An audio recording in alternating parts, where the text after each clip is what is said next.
Ustaz. Iya. Silakan Ustaz, Pak. Sudah. Assalamualaikum warahmatullahi wabarakatuh. Waalaikumsalam warahmatullahi wabarakatuh.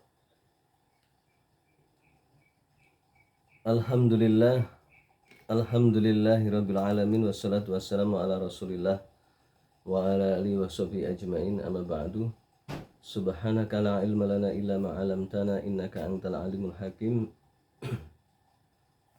Rabbi shrah li sadri wa yassir li amri wahlul 'uqdatam min lisani yafqahu qawli, amma ba'du.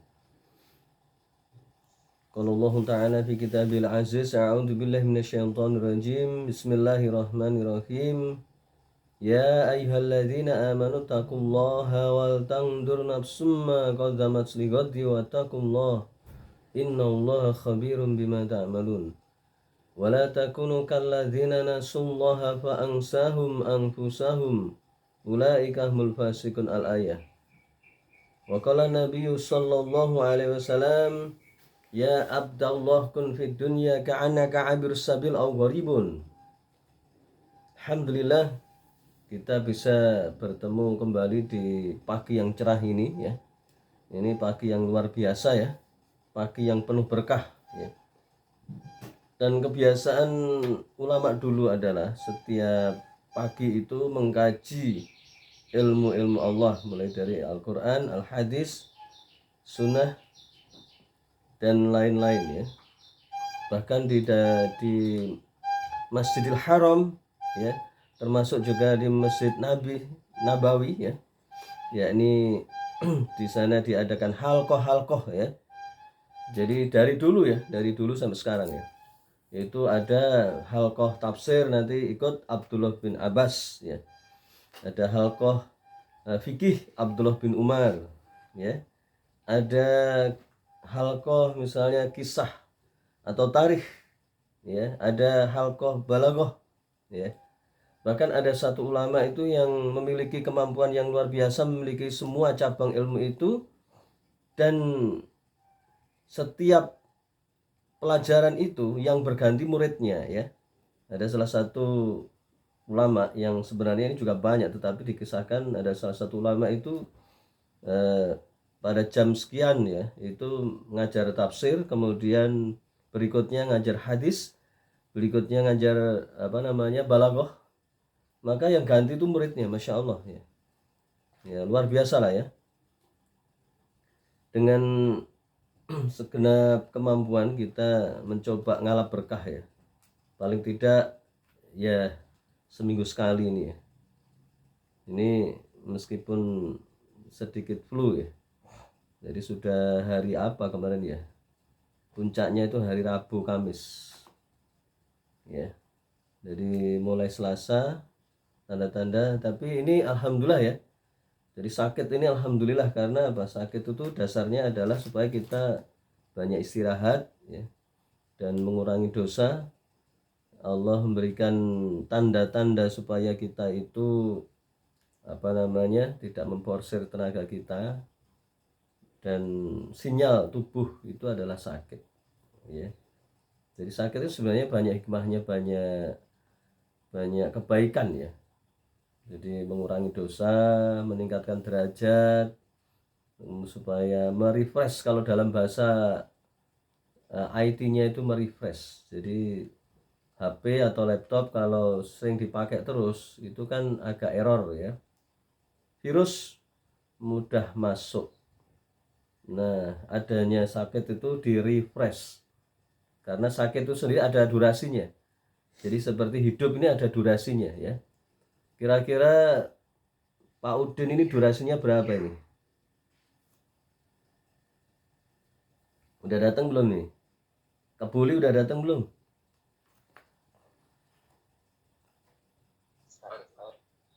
Banyak orderan Ustaz katanya. Banyak orderan ya? Oke, alhamdulillah ini banyak orderan. Bersyukur pada Allah. Jadi pagi-pagi ini ada yang cari nafkah, ada yang cari ilmu, masya Allah, luar biasa ini. Salawat dan salam kita sampaikan kepada Rasulullah Muhammad SAW. Jadi kita terus menerus cinta Rasul dengan sepenuh hati ya. Jadi kita ini sesuai dengan kemampuan dan harus sungguh-sungguh ya. Insya Allah paling tidak kita bukan cinta omdo ya. Kan banyak orang yang cinta Rasul tapi hanya berbentuk pujian, nyanyian, itu omdo itu. Ya, omdo itu omong doang. Jadi seorang suami bilang aku cinta padamu pada istrinya, tapi nggak pernah ngasih nafkah lahir, nggak pernah ngasih nafkah batin, nggak pulang-pulang ya. Itu apakah bisa dikatakan cinta ya? Sekarang ini banyak umat Islam yang cinta Rasul tetapi hanya sekedar nyanyian, puji-pujian. Apa artinya puji-pujian kalau tingkah lakunya menyalahi sunnah Rasul ya? Jadi memperjuangkan syariatnya, mengoreksi penguasa ya. Ini antum ya paling tidak apalah ya, dalam bentuk cinta Rasul itu mengoreksi penguasa. Kenapa? Karena jalannya para nabi itu adalah mengoreksi penguasa. Mulai dari Nabi Nuh alaihissalam ya, yang sangat terkenal itu. Nabi Ibrahim alaihissalam mengoreksi Namrud. Namrud itu seorang penguasa yang pintarnya luar biasa, arsitek ulung ya. Membangun jembatan besar raksasa, membangun bangunan bertingkat-tingkat ya di Babilonia, di Irak, dan taman gantung, masya Allah. Itu Ibrahim alaihissalam itu mengoreksi Namrud itu, ya, termasuk baginda Rasul Muhammad SAW ya. Jadi yang paling tepat untuk kita kasih contoh adalah Rasulullah atau para nabi dan rasul yang bergelar ulul azmi minar rusul, ya. Sebutkan Pak Rudi satu saja, ini paling gampang ini, yang bergelar ulul azmi minar rusul. Satu Pak Rudi. Mim. Nabi Nuh, Nabi Ibrahim, Nabi Musa, Nabi Isa, sama Nabi Muhammad. Min. Nuh, Ibrahim, ada yang kurang tadi, 4 kan? Coba. Nuh, Ibrahim, Musa, Isa, Muhammad. Oh iya betul pas 5. Jadi Nuh, Ibrahim, Musa, Isa, ya Muhammad ya. Itu semua mengoreksi penguasa. Bahkan Nabi Isa kan ya dalam sejarahnya kan ini ya, dikejar-kejar oleh penguasa Romawi ya, gara-gara ulahnya orang Yahudi ya. Jadi antum tunjukkan kalau antum itu paling tidak mengoreksi penguasa lah ya, sesuai dengan kemampuannya ya. Tidak harus seperti saya, atau saya pun tidak harus seperti Bahar bin Smith atau Habib Rizik atau yang lainnya. Paling tidak tunjukkan, entah lewat tulisan, entah lewat ceramah, video ya. Barangkali kita di antara kita kurang lebih semangat daripada pelawak. Ada kan pelawak yang berani mengoreksi penguasa ya, sampai saya hafal kata-katanya itu apa. Ada seorang jenderal ya, itu dia jenderal tetapi rasa sipil. Nah ini ada orang sipil rasa militer, ada kan pelawak itu ya. Jadi pelawak itu menyindir ya, meskipun dia itu paling tidak begitu, itu kan pelawak yang biasa guyon ya, tapi dia itu empati pada umat Islam. Itu Anda tunjukkan ya. Jadi entah itu didengar atau tidak bukan urusan kita. Urusan kita itu dakwah ya. Ya seperti yang saya sampaikan tentang kisahnya semut dan cicak ya. Cicak itu membela kemungkaran, semut itu membela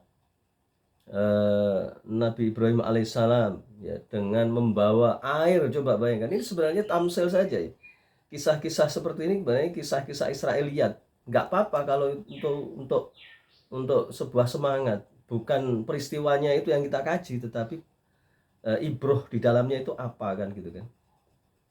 Jadi tunjukkan kalau kita itu mengoreksi penguasa. Jadi Sayyidus Syuhada Hamzah ya, cinta Rasul itu begitu. Jadi tuannya, penghulunya para syuhada itu Hamzah bin Abdul Muthalib. Wa rajulun qoma inda sultanu Jair fanasehahu faqatalahu ya. dan seorang laki-laki yang berdiri di depan penguasa. Ya, berdiri ini kias ya. Artinya dia menasihati ke penguasa ya.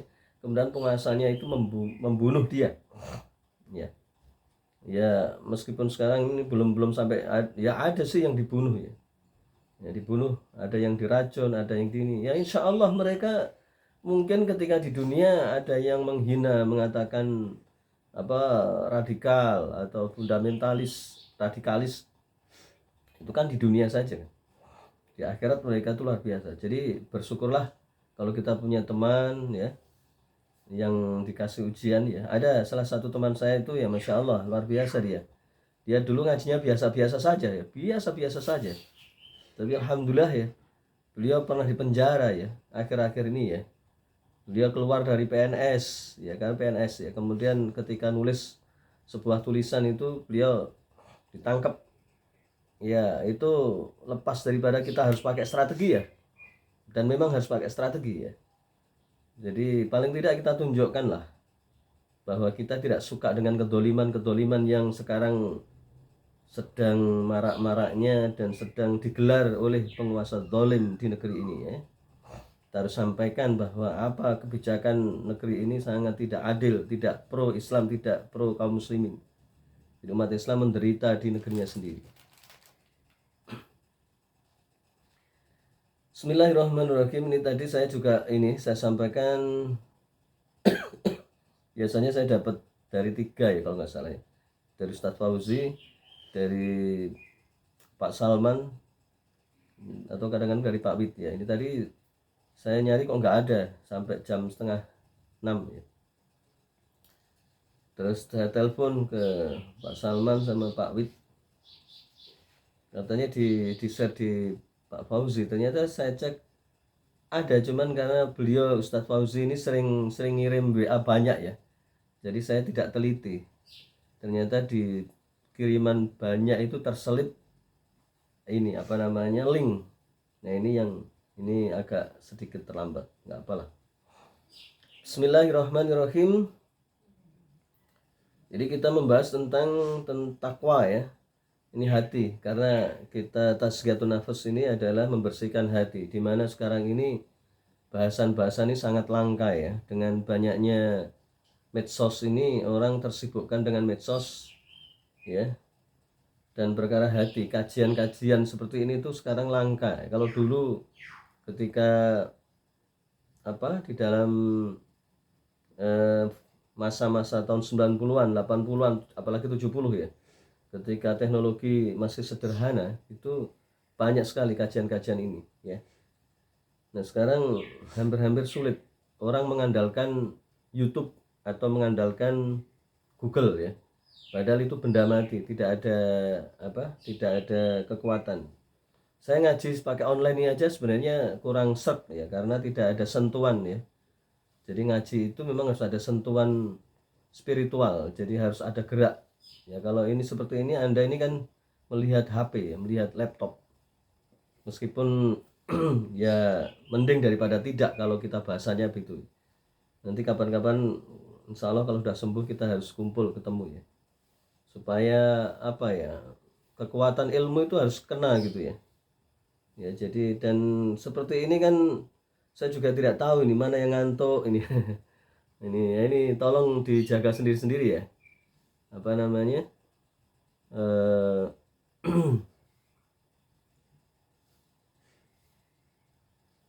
Ya tolong dijaga sendiri-sendiri, jangan sampai ini cuman ritual saja ya. Ritual itu artinya saya tidak bisa ngontrol satu-satu ini ya. Mungkin ada yang ngantuk, ada yang ini sekedar kayak halakoh itu kan sering gitu ya, hanya ritual. Ini nggak boleh ya. Bismillahirrahmanirrahim. Wat taqwa tata'allaqu bil qulubi wal jawarih. Jadi takwa itu berkaitan dengan hati dan anggota badan ya. Jadi harus saya ulang-ulang bahwa ibadah itu ada 2 jenis. Yang pertama adalah al jawarih, anggota badan, dan yang kedua adalah bil qulubi, dengan hati ya. Itu ibadah apa saja ya. Jadi paling gampang sholat ini ada gerakan-gerakan ya. Dan dua ini, zahir wal batin, kalau bahasa Asmaul Husna itu zahir wal batin ya. Kalau di bahasa ini adalah qulub wal jawarih, itu tidak boleh dipisah-pisahkan. Ya. Jadi ibadah sholat itu kan gerakan tubuh, dan ini harus sesuai dengan syariat Islam. Ya, jangan seperti ibadahnya Syiah. Ibadahnya Syiah itu tidak sesuai dengan syariat Islam. Kenapa? Karena mereka mengarang-arang sendiri. Kenapa mereka mengarang sendiri? Karena imamnya itu ya. Imam Syiah pertama itu Abdullah bin Sabah itu sengaja, itu orang Yahudi itu. Makanya di satu sisi saya itu sedih ya. Karena dampaknya itu sampai sekarang ya. Syiah itu munculnya kan dari awal Islam kan. Coba kita bisa bayangkan 1400 tahun yang lalu itu Syiah. Dan sekarang itu di Indonesia itu banyak banget. Ya, banyak banget. Nah, apalagi berkaitan dengan hati ya. Hati ini orang-orang Syiah penuh dengan kebencian, kedengkian ya. Kalau kita dengan orang kafir saja itu ada batasan-batasan ya. Kebencian kita itu batasannya itu ada gitu. Tidak boleh terlalu benci. Kita membenci mereka itu hanya sebatas perbuatan mereka ya. Tidak lebih dari itu. Nah, kalau orang Syiah ini lebih parah lagi. Kebenciannya itu sampai 7 keturunan ya. Diwariskan lagi. Nah, ini nggak boleh. Ya, paling tidak kita berdoa aja lah. Mudah-mudahan Allah menolong orang-orang yang sungguh-sungguh mencari kebenaran ya. Sehingga orang kafir, orang Syiah maupun orang yang lainnya itu dapat hidayah ya. Jadi kita sholawat ke Rasulullah kemudian berdoa, Allahumma yahdi qaumi fa innahum la ya'lamun ya. Ya Allah, tolonglah umat Islam ini karena mereka tidak tahu ya. Paling tidak itu, paling tidak ya. Jangan berdoa untuk diri sendiri, jangan, nggak boleh ya. Paling tidak Allah maghfir ya li walidayya wa li jami'il muslimin wal muslimat wal mu'minin wal mu'minat al ahya'i minhum wal amwat. Terus menerus. Semua itu hanya Allah yang tahu ya. Kemudian fanabda'u bima yata'allaqu bil qalbi idha hadarat hadratun yakrahu Allah taala min a'malil qulubi kal kibri war riya wal hasad al ujub ya. Jadi sekarang kita mulai bima yata'allaqu yang berkaitan dengan hati. Ini hati ya. Kalau dohir tadi itu sudah jelas, dohir itu harus sesuai dengan syariat Islam ya. Misalnya sholat takbiratul ikram ya. Misalnya kalau perbedaan nggak masalah ya. Ada yang begini nggak masalah. Itu perbedaan gampang. Yang jelas itu begitu, ini begini ya. Tapi jangan sampai begini ya, sampai gini. Nah, ini baru nggak boleh ya. Kalau ini Allah masa tangannya begini kan nggak boleh. Kalau begini masih boleh lah. Sejajar, kalau ini kan sejajar gini. Kalau ada yang begini boleh lah. Ya. Ya. Dan seterusnya. Itu sederhana banget ya. Nah itu jelas. Artinya jelas itu gampang. Jadi gampang itu orang tidak akan salah gitu loh. Karena memang begitu kan. Nah yang sulit itu adalah hati ya. Hati itu karena hati itu berubah-ubah gitu. Di dalam hadis dikatakan hatinya seorang muslim itu, termasuk manusia maksudnya ya, itu seperti atau melebihi, bolak-baliknya melebihi air yang mendidih. Jadi kalau air mendidih itu kan bolak-balik gitu ya, bolak-balik. Nah hatinya manusia itu melebihi air mendidih. Maksudnya pindahnya hati dari baik ke buruk itu gejolaknya itu luar biasa. Makanya orang mudah dihipnotis, mudah disantet kan gitu. Karena dia lupa pada Allah. Dan yang paling fatal itu adalah orang yang galau, orang nggak punya iman ya. Itu yang paling mudah dihipnotis, mudah disantet, mudah diperdaya, itu orang nggak punya iman. Yang kedua orang fasik yang banyak dosa ya. Zalim itu mudah sekali. Makanya saya kalau melihat dari sisi ini ya, dari kajian tasawuf ini, saya tuh santai-santai aja. Banyak orang yang bingung dengan kedoliman sekarang ini ya. Itu saya santai. Kenapa?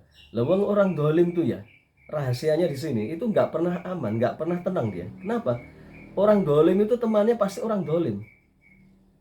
Paham sih ini? Jadi kalau mereka membuat tipu daya itu nanti akan jatuh ke dalam tipu dayanya sendiri gitu. Ini saya buktikan dengan hadis, dengan Al-Quran, bahkan dengan kisah-kisah yang kalau saya ceritakan panjang banget ya. Kisah-kisah yang para raja, para penguasa di zaman keemasan Islam maupun kisahnya raja-raja Eropa, raja-raja di Jawa ya. Coba lihat Kenaro atau banyak lah ya. Jadi orang dolim itu pasti musuhnya orang dolim. Lihat Pak Karno, almarhum Pak Karno sama Pak Harto. Jadi ya semua itu akibat ulah tangannya sendiri. Kalau orang menipu rakyat, berapa lama dia bisa bertahan? Dia akan masuk ke dalam jebakannya ya. Seperti penguasa sekarang ini ya. Itu biarin aja. Biarin itu maksudnya di satu sisi kita mengoreksi ya. Saya sendiri juga siapapun presidennya itu saya koreksi ketika di depan istana gitu ya. Di depan istana.